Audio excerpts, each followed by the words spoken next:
Welcome one, welcome all to Volume Jason Witten of the NFC East Mixtape, the greatest podcast that SB Nation puts out anywhere.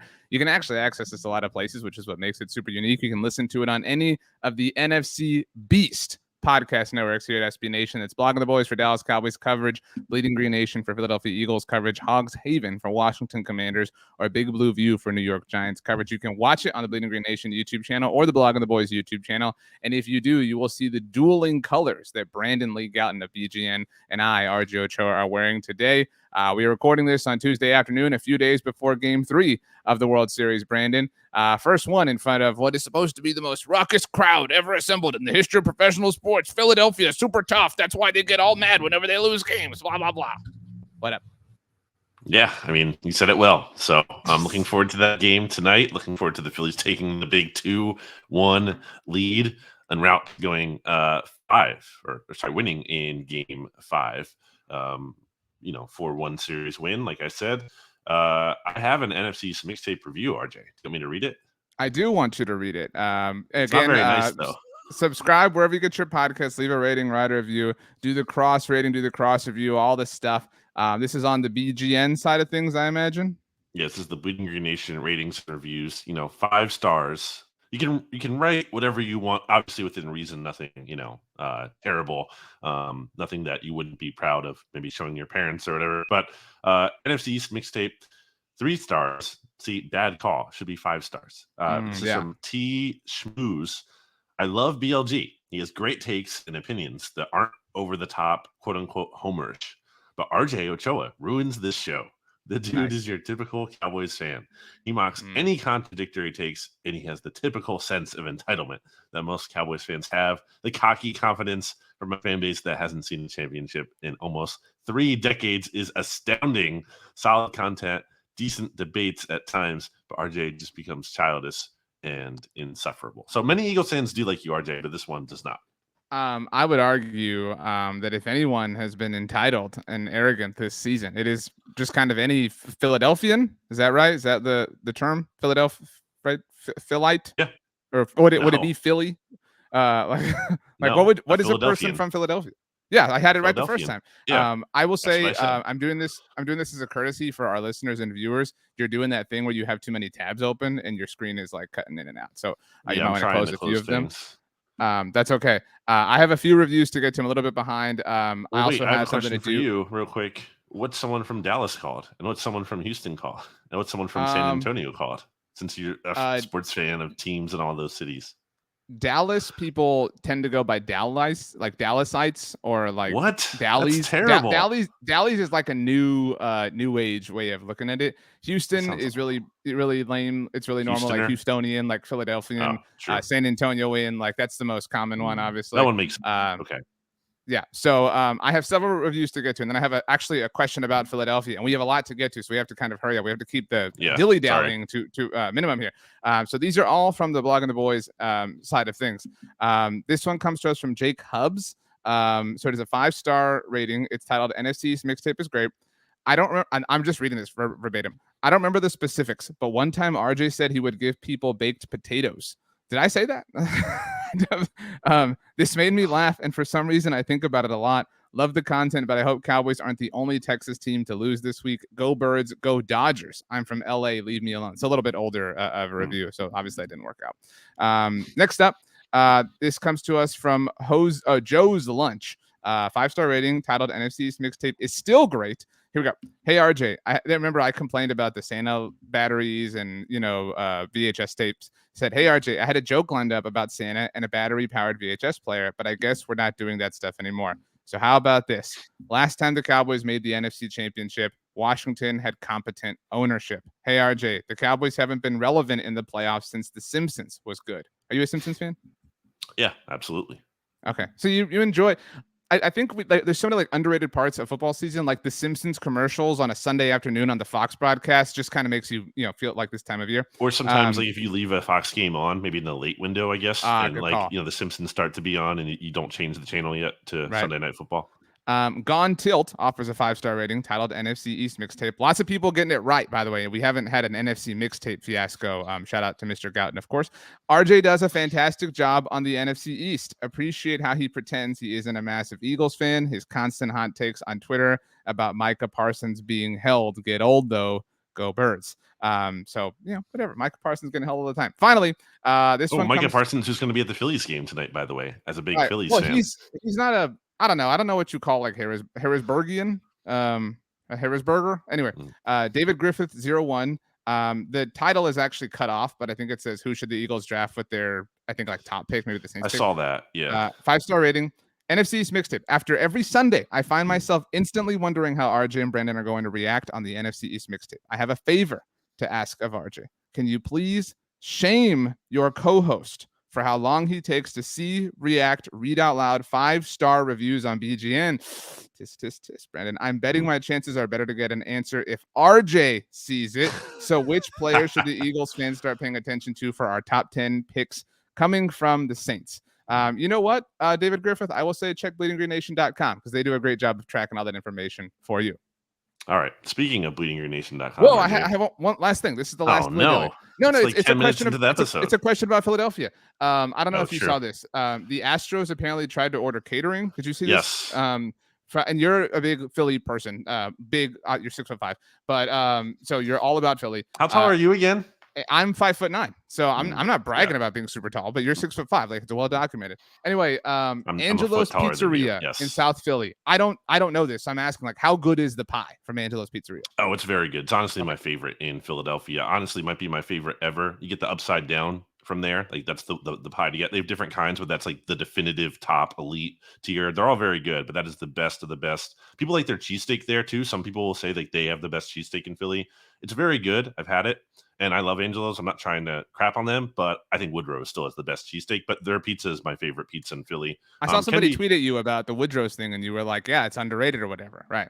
Okay. Well, I mean, it's just funny because people like want to always be like, "Oh, Jim's or Pat's or whatever." No, it's Woodrow's. Woodrow's is the best. Maybe just this isn't a knock on Philadelphia, but maybe come up with a name that isn't like a person, like Jim's Pets. Let's come up with something a little bit different. You know what I mean? Like Angelo's. Like, hey, Woodrow's is a good one. That's is Angelo's. Thing. Is that the Angelo that Doug Peterson was pissed off towards? No, that's Angelo Cataldi. Okay, who's retiring, by the way. Wow, well, I don't know a lot about the city of Philadelphia except for they're going down in the World Series. But okay, let's move along. What do you want to get to? We're going to move quickly, so apologies to people who listen on 1.5 speed. We are among you, but it is what it is. I mean, it's kind of funny. Like the Eagles have reached a point at this stage in the season where they're so good that they're also like not interesting. Like it's not like because they entered the game against the Steelers as 11.5 point favorites. I think it went up to by kickoff. And they took care of business. Like there wasn't a lot of like drama associated with this. It was okay. It was a little close early on when it looked like I almost said Phillies. The Eagles were going to hold the Steelers to a field goal. Brandon Graham commits a penalty. They go. By the way, what is Mike Tomlin doing? Kicking a field goal at the 2-yard line as 11.5 point underdogs? Like really weird decision from him. But whatever. They actually call a nice play there. Wide receiver pass trick play by Chase Claypool, who's now a member of the Chicago Bears, and they tie the game there. But from there, the Eagles just like raced out ahead. Jalen Hurts looked great. It was great to see him looking better, moving the ball through the air, really airing it out because the past 3 weeks he had fewer than 200 yards on average in each game. AJ Brown, who you apologized for that take. Yeah, like let it go, Eagles fans. But it was like a weird reasoning. You apologized for that. Like, didn't you apologize that because the Saints lost to the Bengals? Like, it didn't make sense why you apologized for it. Well, like at the time. I came around. It was really early in the season too.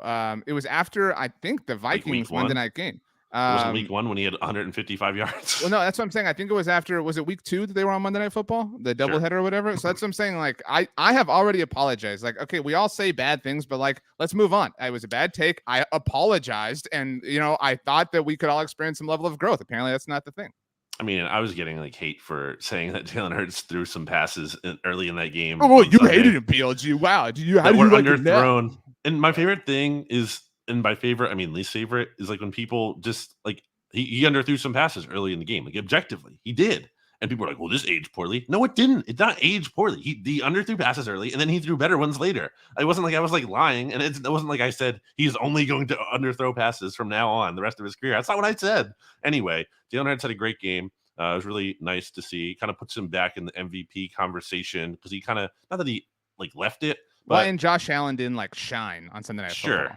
Right. Yes, he strengthened his case because he had 4 passing touchdowns. Could have had more. AJ Brown almost had a fifth, but kind of caught from behind barely by Minkah Fitzpatrick. So, I get why people are getting on you about AJ Brown because not only like was it clearly a good trade, it's like an amazing trade. Like but like all of them are amazing except for Devontae Adams. Like I'm not trying to mitigate or like poo-poo the AJ Brown trade, but like the Tyreek Hill trade's the best one. No offense to AJ Brown. Like I mean, from a maybe talent standpoint, but like when he's unlocked Jalen Waddle more than, and like it's circumstantial. Like it's not apples to apples. Like you can't say like the things are the exact same. Although you thought that the Dolphins were like apparently the Eagles of the AFC.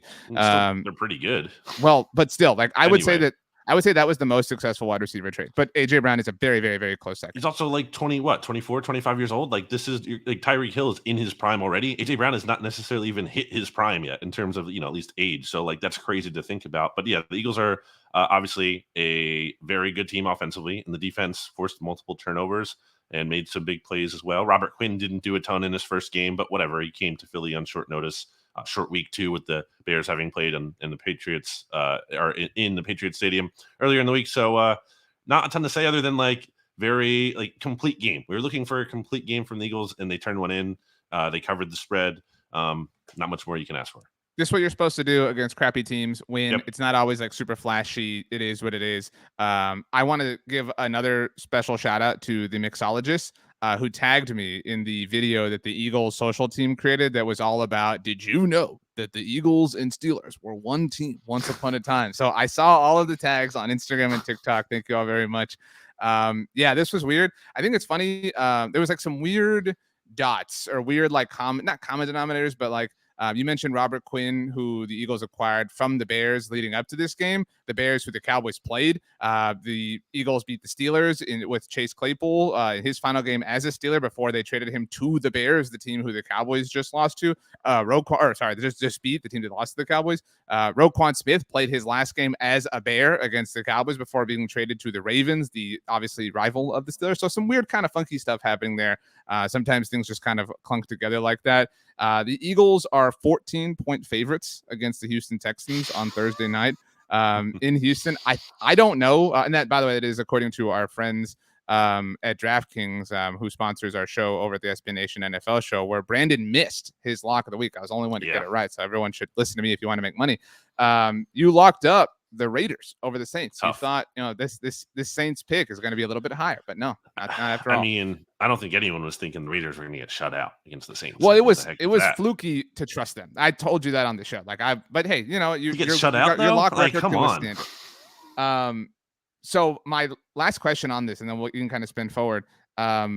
What is the average Philly fan doing? Like, I know we kind of already talked about baseball, but with the World Series getting postponed today, every Philly, like Philadelphia, was going to they were in Nirvana this week with like games 3, 4, and 5, Thursday Night Football, then 5 and 6 if necessary. So like, what is the plan? Obviously, the plan for you is like, keep tabs as much as you can on the World Series, but like the average person, what do you think they're doing in your estimation? Well, for me, I'll answer for me first. I have the big monitor where I usually watch the games, and I have a smaller one off to the side for this kind of stuff. So I will put the Phillies game on the smaller monitor and have it on there with the volume off. I think most people will be like Philadelphia as a whole, because you're asking, those are two different things. If you're asking about like the general pulse of Philadelphia, I think they obviously care more about a World Series game, which could potentially be like a very like in theory, it could be the closeout game for the Phillies, like that possibility exists. Or it could be the last game for the Phillies. Well, sure, it could be the closeout one way or the other. Right. So this was my take. You got mad about my Robert Quinn take. How the Eagles made it was a joke. Mad. But, for anyone who's unaware, the Eagles made beating the Bears easier for the Cowboys. So what if the NFC East is one different in that game? Anyway, so. I mean, like you yourself have made mention of the crowd in Philadelphia for the Phillies. Like the postponement and the fact that the Eagles are playing on Thursday night impacts things. Like it does. Like even if it's 1%, And I mean, I'm with you. I think that every person would like if they could win one or the other, a World Series or a Thursday night game in Houston. The choice is obvious. Against But I this do think opponent too. my personal read on things. You can tell me if I'm wrong. The average Philly sports fan who is Eagles, Phillies, Sixers. If there was like a pie of their associated fandom, I would say like 70% belongs to the Eagles. Like it is a significant majority. So the Phillies are a much like smaller priority in their life. I mean, I think Eagles fans, like Eagles fans who also like the Phillies, are certainly going to be watching the Eagles game. But I think the general Philadelphia sports fan is going to care more about the World Series, especially against this opponent. It's one thing if this is like a big Eagles Cowboys matchup on Thursday, like that's a tougher call. Right. It's an AFC opponent, and like the Texans are bad and have no juice. And like you just said, the Eagles are 14 red helmets favorites. Though. Red helmets. That is interesting. Supporting the Texans, supporting the Phillies, apparently.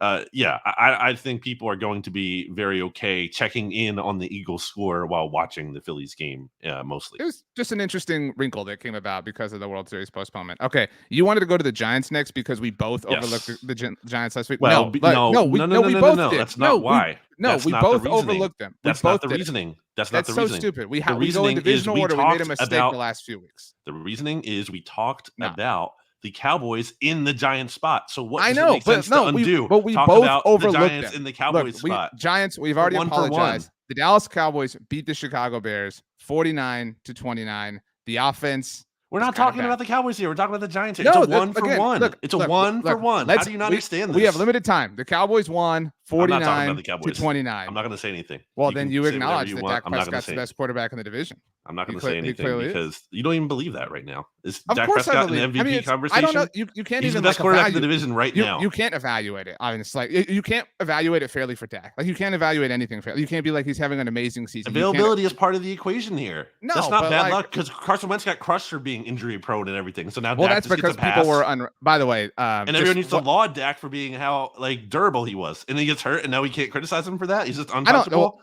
Okay, so these are different discussions, like whether or not we can criticize him for being injury prone and how we can evaluate his success on the field. Those are two different discussions. But you're right; it's fair to say like, is he injury prone now? Counts against him is the point. It doesn't. Right, it's not like but you can't as far as he's played 2 full games this season. Obviously, the first game against the Bucs was terrible. The game against the Lions was the first one back, ramping up, et cetera, knocking the rust off. It was incredible. I said, and I don't know if you remember this game.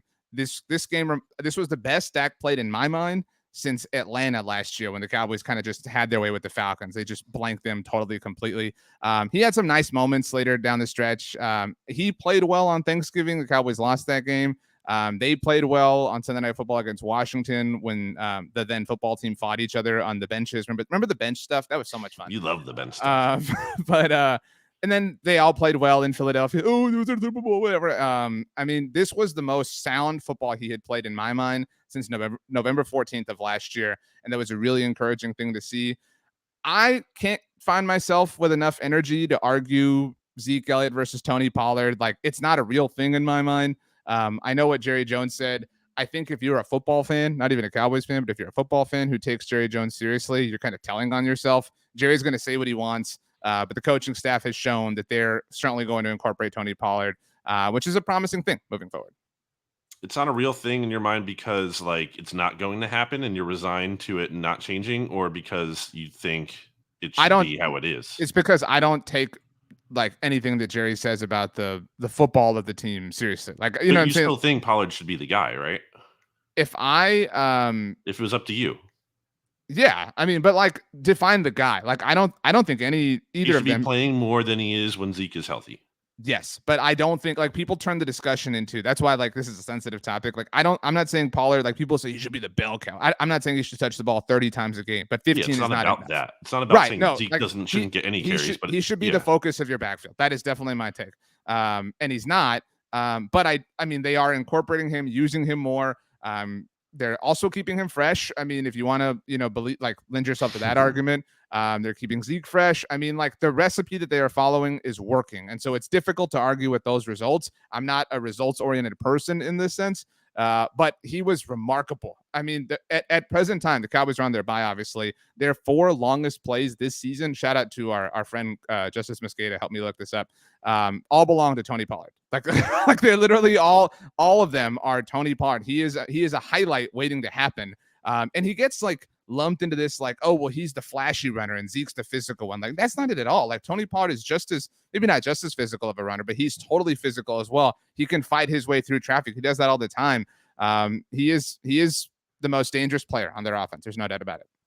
Bears are really bad. Not to take credit away from the Cowboys. I'm just saying, like, I never thought the Bears were going to win that game because I'm obviously not a Justin Fields guy. You took Dallas to cover, right? When it was like 9.5, 10, whatever. Yeah, so, yeah, that worked it out. was not even a question in my mind. I should have made that my lock because it was not a question to me. Especially Bears were coming off a short week too, and as you noted, kind of unfair to them. Not that it would short week on the road before traveling, really unfair. Yeah, so it was not. They weren't going to win this game. It just wasn't going to happen. And sure enough, they didn't. Justin Fields certainly didn't help the Bears' cause by not touching down Michael Parsons and instead jumping over him, which is just so sad. I mean, that's so, like.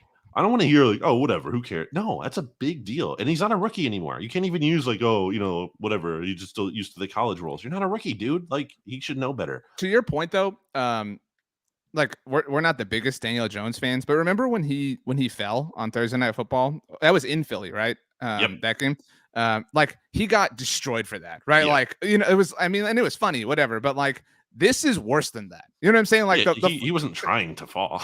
I know, but like the fall was just like he's running really fast, whatever. Like he's almost too skilled. Yeah, exactly. You know what I'm saying? But like this is literally like a process decision. So yeah, I don't want to like that. Oh, but watch out, he's got Chase Claypool now. Oh man, Justin Fields has been unlocked.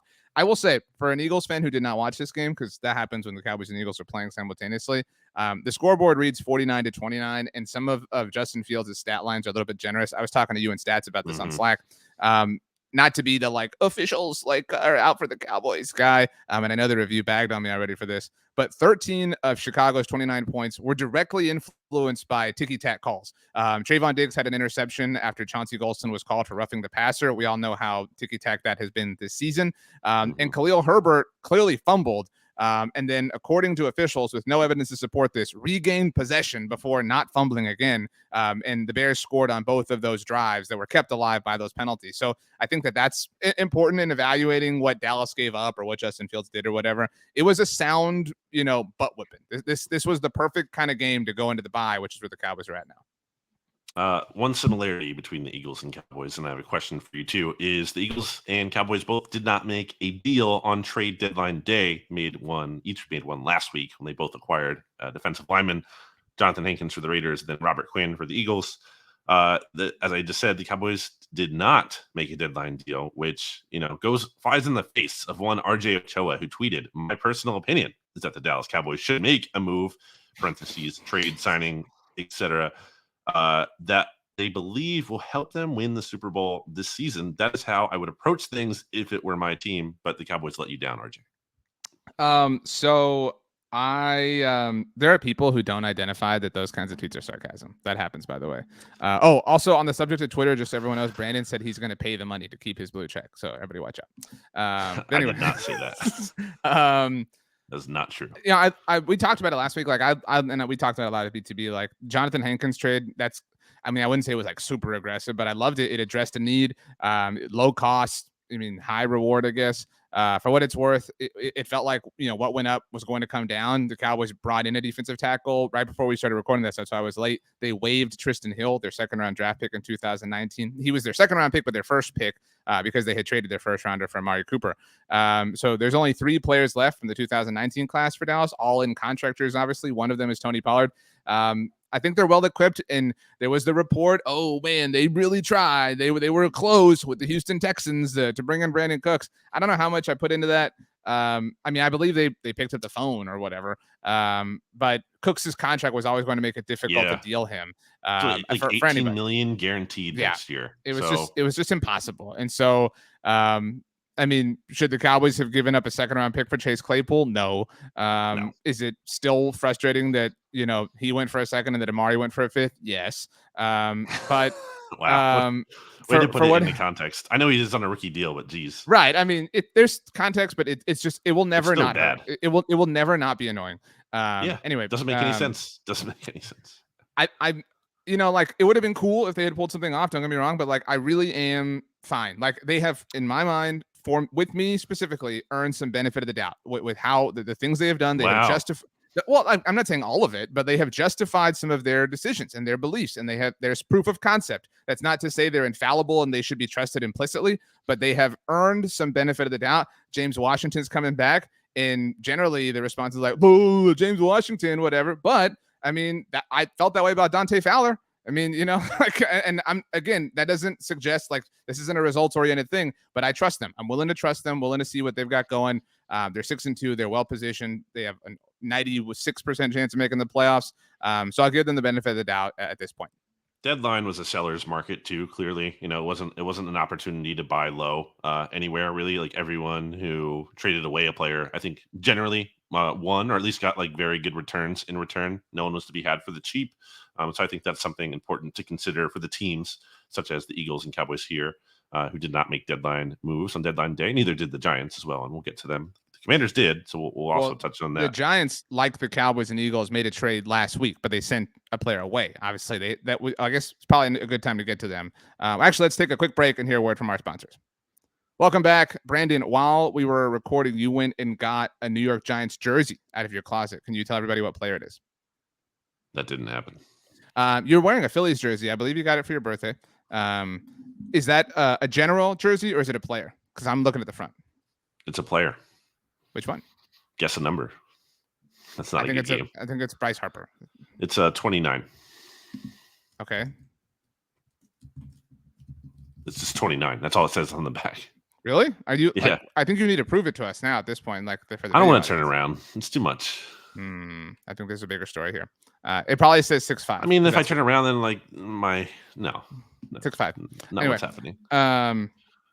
Okay. The New York Giants, we haven't recorded since they traded away Kadarius Toney to the Kansas City Chiefs. Just never worked. There's talent there, but he's kind of like in the Justin Fields box of like getting a little bit too much hype without the on-field results. But we'll see. I mean, if it's going to work anywhere for him, it's going to be in Kansas City. But the Giants fell to the Seahawks. They were actually, we talked about our locks of the week. Stats' lock.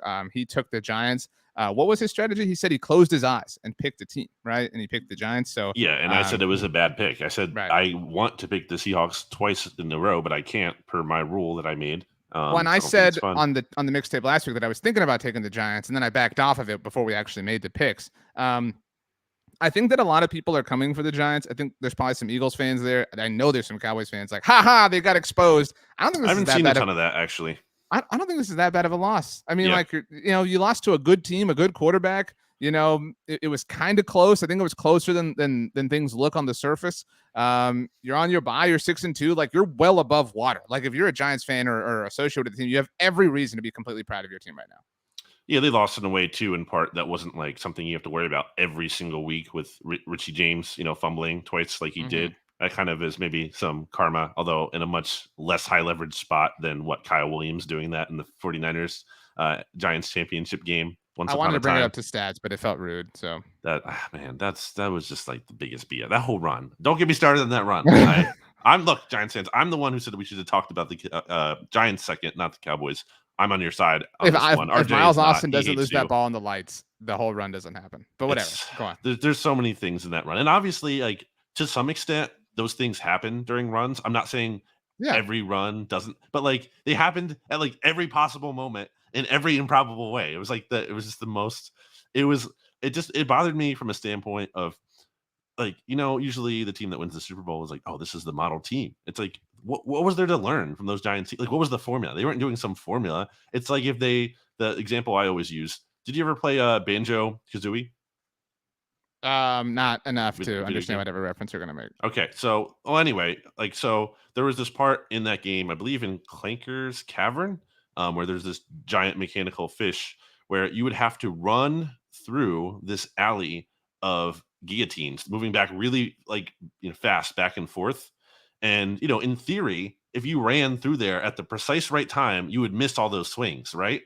But just because you did that and made it through alive, like that, which would be very improbable, doesn't mean it was a good call to do that. That was a very bad call. You just happened to get lucky. So that's like a results over process the people. thing. ever seen somebody play Nintendo, but like they like turn their hands upside down? You know what I'm talking about? Like they like do it very strangely, and it's like that shouldn't work. You know what I mean? Like it's frustrating that it No, you're works. talking about the controller? Yeah, like they'll like position their hand like Huh. effectively like upside down or sideways. You know what I'm saying? Like, No. you know, you see a controller and it's like, you know, your mind tells you there's like a standard way to hold it. But like I have my PS5 controller right here. So it'd be like if somebody like if I played it like this, you know what I mean? Like somebody's like and then they're like just like dominating you. Like, Oh, right. you know, Got you like now. Yeah. they're winning. And so like objectively that's fair, but like it's Right. a stupid way to win. So whatever. Yeah. That's you know, whatever. But Giants, hold your head high. Like seriously, like I mean, and I mentioned playoff odds. Like they're gonna be like this is a playoff team. I don't think there's any doubt about it at this point. Well, their schedule's so easy still, too. Like they still have a lot of winnable games ahead of them. Let's take stock of the East as a whole right now, because we just mentioned the Giants. They're currently the 6th seed in the NFC playoff picture. So yeah, they're a wild card team. To your point, the 49ers are right below them at 4-4. And then it's the Commanders at the 8th spot, just missing out. But to your point on the Football Monday episode this week for the SB Nation NFL show, not insane that all 4 of these teams could make the playoffs. I don't think that's going to happen. Because well, maybe it will. No, because I think you're kind of blowing through. You're kind of blowing through Washington's game against Indianapolis. Well, I'm not getting into Washington. I'm just saying that the Giants are in a good spot to get a wild card. It involves them. The Giants, I think, are certainly going to be a wild card. Like there's no doubt in my mind. Washington, there's a little bit of doubt. But yes, hang on, agree. I'm pulling. I mean, like Washington needs some help. Needs things to maybe not break the right way, but they kind of just need things to kind of they need the NFC to stay trash the way it's been. I don't think that that's as necessary for the Giants. Obviously, not for the Cowboys or the Eagles. Right. It was taking me forever to pull this up. The Giants have a 2-game advantage on every other team. Right. The next closest team against the 49ers, who are 4-4. And I think that the Giants really need the Niners to stay sucking for obvious reasons, but they have now lost a tiebreaker against the Seahawks, which is important, obviously, because they lost this specific game. But going off 538's quarterback adjusted ELO forecast as far as playoff likelihoods are concerned, the Eagles have the highest playoff probability in the NFL with an over 99% chance of making the playoffs. So no team that has ever started 7-0 has missed the playoffs.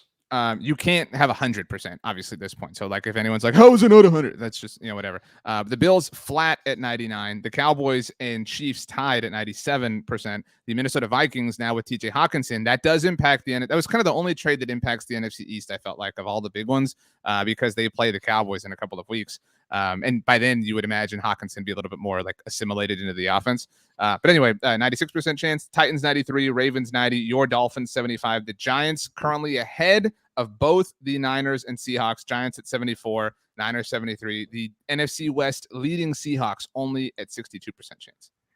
Mm-hmm. So, I mean, yeah, I don't know how they don't win 10 games easily. Like it's an easy 10-win season for them. And I think this is the earliest I've been ready to call Coach of the Year, like in some time. It's Brian Daboll. Like, and some of it is like the market and it's the Giants and they've sucked so much, but like I'm giving it to him right now. Like I'm totally not the guy you just lost to, Pete Carroll. No, I mean, like, give Pete something. Like I mean, which team has overperformed expectations more than the Seahawks? They have the Giants, really? Everyone thought the Giants were going to, like, not be this good, but they thought they were going to, like, be more respectable and be decent. And literally no one thought the Seahawks were going to be anything. I don't know, man. Like, again, like, I mean, you have a valid point, but if I'm betting on one winning it, it's probably Daboll, because if the NFC East stays amazing, like it's literally on pace to finish as like the best division of all time. You know what I mean? Like, so doing that in this division, in that market, against these markets, you know what I mean? Like it's a winning case. Well, if it comes down to the, both of them as the finalists, then, one is the tiebreaker now. Okay, let's get to the Commanders. I don't think we have to spend much time on the game. Because it's kind of a boring game, although it was a comeback for the Commanders, but some of that because of the super fraud Colts. Nothing I have ever said has aged better than my exposure of the Indianapolis Colts. We agree on this? Yeah, which is why they're going to beat the Cowboys. Dude, seriously, like, how many more people are they throwing under this bus? You know what I mean? Like today, the day we're recording was Marcus Brady and Frank Reich comes out. It was a tough decision. No, it wasn't. You're saving yourself. At least be straight up about it. Like, man, I can't believe that any of you Eagles fans, not Brandon, thought that dude was responsible for your Super Bowl. Although tough times for Doug Peterson right now. It's a different subject. I mean, get him a real quarterback here. Let's go. I never want to see Carson Wentz. I mean, actually, I want to see Carson Wentz play, but like, if you're a Commanders fan, you should never want to see him play ever again. Like, there's just, Yeah, I hate obviously like, even wrote about that. I know, but I hate like talking about it like this because it's so lazy. But like, there's like a scrappiness, like a a funness, whatever to Taylor Heineke. Yeah, like there's something to them. They're more tolerable when he's their quarterback. And I don't know how you can want anything else if you're a Commanders fan. Yeah, I mean, they're still alive here. You have to give Ron Rivera a lot of credit. Like I know you want to do. No, I don't really think these past 2 weeks say a ton about them like seriously turning things around. Although again, getting Chase Young back at some point is a nice boost to have there, and he can have a big impact. We talked about him prior to the season, maybe kind of being like a TJ Watt, kind of like having that like potential, not saying it's guaranteed to happen, especially coming off the injury, but I think that's the ceiling for the kind of impact that he could have. So yeah, it's possible they could get that last wild card spot probably because it's going to be tough for them. They've already lost to the Cowboys. They have 2 games still against the Giants. We'll see, but the Giants currently, have the leg up on them with a better record. So it's possible still they make the postseason, but it's probably for that final wild card spot, which I guess they'll take. But like, how would what you does that not really take do? it? Well, it does. Or you take it, but I'm saying, what does that really do for them, big picture still? Because then, what does next year look like? You're just going to run it back again, like. I mean, so like it's a different thing than the Giants, right? Like if you're the Giants, like you get to the playoffs, like it's a culture boosting sort of thing. Like you're already pretty deep into this culture. And you mentioned Ron Rivera. The Commanders announced on Tuesday that his mother passed away. So we certainly are sending our thoughts and prayers to Ron Rivera and his family. We've always said Ron Rivera, great human being. Obviously a tough situation for him.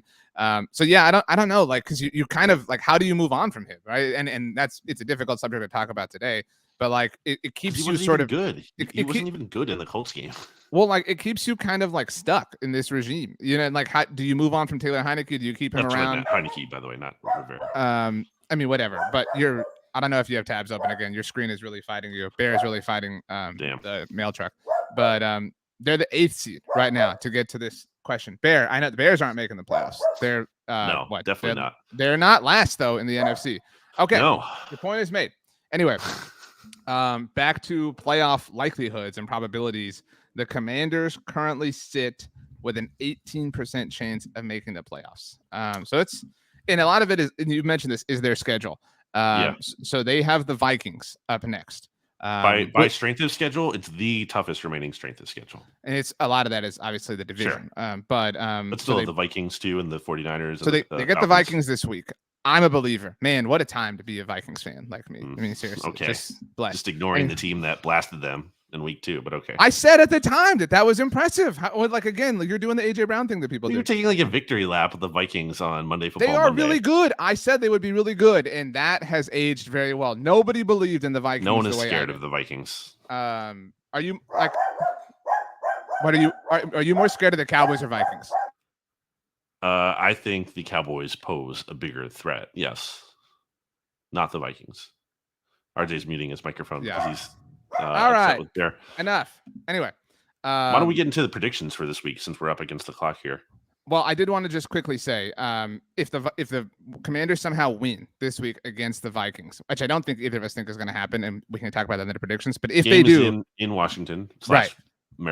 Landover, Maryland. That's not Kirk's first game back, right? It can't be at this point. I don't think so. Yeah, that can't be. He's been. I don't know that for certain, but it can't be. Like it just can't be. I'm pretty sure it's not. But whatever. Say they won. Say that the Commanders do win. That would be and I mean they're not winning in Philadelphia, but it would make for a fun week because they would be riding a 4-game winning streak heading into the Monday Night Football game in Philadelphia. That'd be a fun story. And that would, man, the NFC East stuff would be exhausting. You know what I mean? Like that would be an exhausting week for like NFC Beast puns. But so it is what it is. Okay. Prediction time. So the Dallas Cowboys and New York Giants are both on bye this week. Only 2 NFC East games. We've got the Eagles and Texans to kick things off on Thursday night. As mentioned, our friends at DraftKings have Philadelphia favored by 14 points. Do they win? Do they cover? I mean, the Texans, just look at their schedule this year. Like, what have they done? Okay, so they beat the Jags in a game that was 13-6, and Jags haven't looked so hot recently, been losing a lot. And then they tied against the Colts in week 1. Like, okay, they should have beaten them. That Sure. still bothers me, but they should have beaten them. But you're right. But like, but what do they even like? Forget the wins. What do they do? That like, what do they have? You're like we can sit here about Washington and well, they're 500, but like that sounds disrespectful. But like, we can sit here and be like, well, like Terry McLaurin's really good. Chase, like, what does Houston have? Like, oh man, rookie Damian Pierce is going to run all over the Eagles. No, Brandon forgot Cooks, to touch on the William Jackson trade, by the way, for Washington. Oh yeah, well they were going to cut him, but they managed to get something. So back in the AFC North, we loved that signing when it happened, by the way. So that didn't age well for us, but yeah, I mean, I don't see how I mean, maybe the Texans cover, like maybe it's like a late backdoor cover, type situation, just because 14 is so much. I'm still going to take Philly. Like I'm fine betting on that and being wrong. I mean, yeah, the Eagles can cover. They have the ability to cover. And I guess the big question here, not only for this game, but coming up for the Eagles, is how do they handle the loss of Jordan Davis, who's going to be out probably for 4 to 6 weeks, reportedly. We don't know the exact time frame, hasn't gone on injured reserve as of this podcast recording. But he's certainly been a factor in the Eagles' run defense in those 5-man fronts. Now he's not going to be there, so that's kind of a question mark. Maybe Damian Pierce has a big game in theory, but I feel like the Eagles can figure it out. And Davis Mills is clearly not very good. So I think he's going to turn over the ball, and I think the Eagles are going to capitalize. We've seen the offense rolling. I think this is I think there's a guard against the trap game potential here because Jalen Hurts is from Houston, and I think, as you like to point out, I think there's going to be like a lot of, like he's going to want out and put a show because he's going to have a lot of people who are coming to that game that he's probably family and everything. So I don't think they're going to like take this one for granted.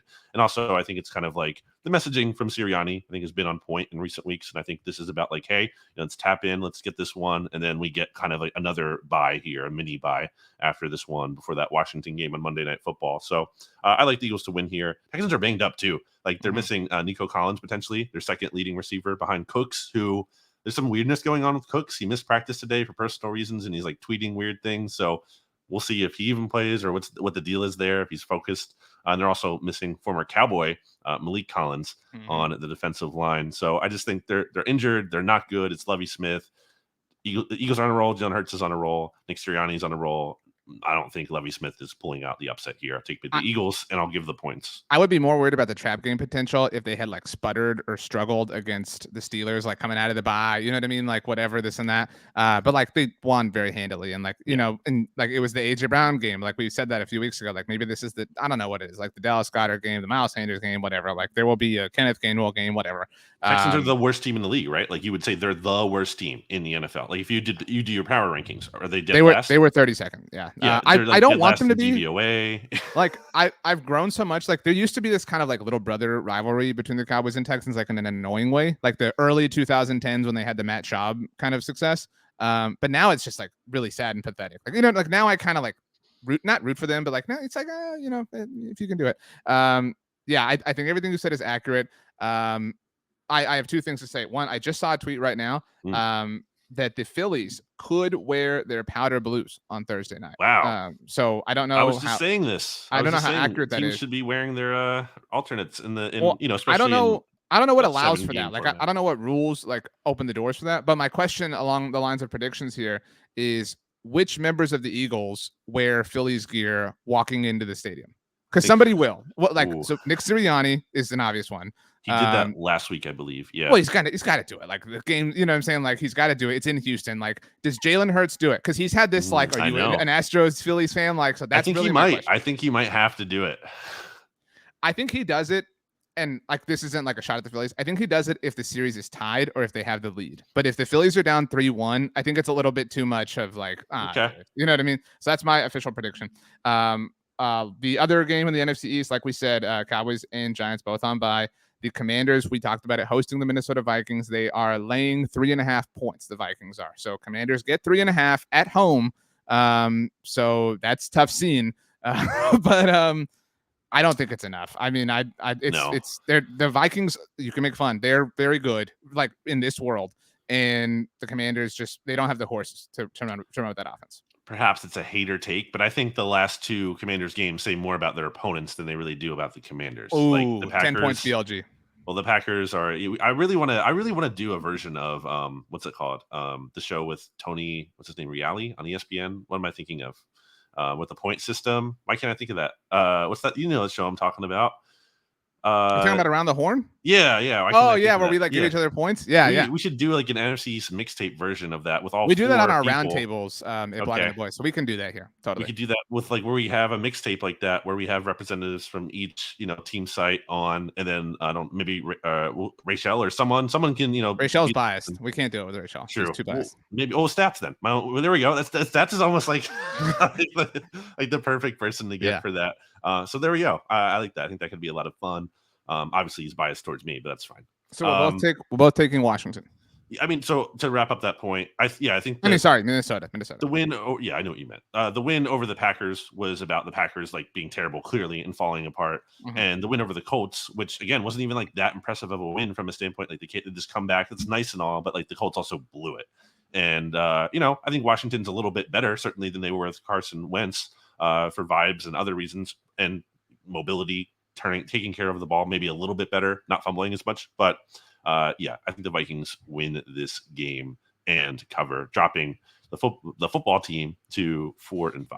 Agreed. I echo everything you said. The only thing I would add as far as things to watch within the NFC East, next week is massive for the Cowboys. Next week, the Cowboys, in case you don't know, go to Lambeau Field. It's Mike McCarthy returning. So Packers are in Detroit on Sunday. Difficult game for them, right? Obviously. I mean, any game right now is a difficult game for them. Yeah. So, I'm very interested to see what kind of energy they're bringing into that week. You know what I mean? Do they get a big win here? Do they struggle again? Whatever, blah, blah. So very anxious to see what happens here with the Green Bay Packers. As we close, as an apology, because it was my fault that we had to cut this short. Brandon, I will let you pick the subject matter. I've gotten a lot of requests from the mixologists to do a Russell Wilson impersonation. It's been a while, and it has been a tough scene for Russ since we last did it. So what would you like me to talk about as Russell Wilson? Maybe why the Danger Witch was taken off the menu at Subway. Brandon, there are a lot of ingredients in life, and some people, I like to talk about how life is really like the line at Subway. You get in and you pick your bread, and it's like, do you want wheat or white or sometimes I'm in an Italian mood. They got the Italian BMT. It's great. And you go through, and some ingredients are for you, and sometimes we all have disadvantages or hurdles that we have to overcome. Maybe you're allergic to tomatoes. Maybe you have an allergen. Maybe you have a dairy reaction or something like that. There are things and circumstances in life that you just can't plan. And sometimes life works for you, and you can get that sandwich toasted, and you can get the combo meal, the chips and the cookie and the drink. I like the lemonade, but sometimes things just aren't ready. And I think that's where we came down with the Danger Witch. I'm a big fan myself. I can't tell you the recipe. It's my personal chef who I pay $8 million a month to makes it for me. It's part of my nutrition plan. If you want one, I can give you the Costco version, because we have Danger Witch. It's coming out. You can get it. They retail $11.99. They're frozen. You take it out, you put it in the microwave, 2 minutes, 30 seconds, actually 2 minutes and 33 seconds. That's for me, because I'm number 3. Also 2 minutes and 33 seconds, how long our offense was good this season. But Danger Witch, baby. Go Hawks. Broncos country. That's right. All right. Did that check deliver? out the SB Nation NFL show. Check out. Hey, if you like this show, why not leave a comment if you've already left a rating and review, especially leave a comment on the YouTube page, Blogging the Boys YouTube page, or the Bleeding Green Nation YouTube page, and then follow us on Twitter at Brandon Gowton, at RJ Ochoa, also on Instagram. Yeah, blue checks or not. Go Stros. Oh, actually, very last thing before we leave, we didn't finalize this on the SB Nation NFL show. If the Phillies win the World Series, I will change my Twitter avatar. We're still defining how long or whatever. And if the Astros win the World Series, Brandon will do it. So that will happen. We just didn't finalize the details on the NFL show. Just wanted to make sure people knew that. I think it should be until after the next football game of the team. You can change it once that football game ends. Well, that would be this weekend, in all likelihood. Actually, after next Sunday. Because the Cowboys have a bye, you know what I mean. So that wouldn't be fair. True.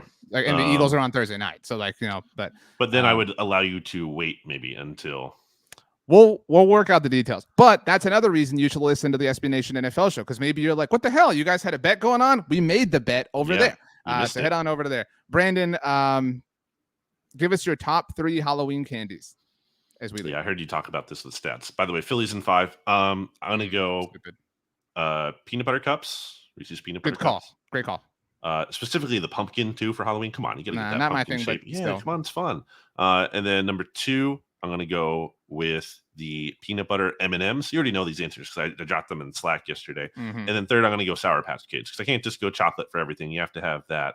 I like that sourness. Had you heard of a Charleston Chew that Stats brought up? I've heard of it, but like I don't know what it is. Like I know it exists, but I don't know what it is. Can you believe he literally said his favorite candy was a Tootsie Roll? Who would say that? Have you ever had the fruit Tootsie Rolls? I don't want It's that. a fruit version.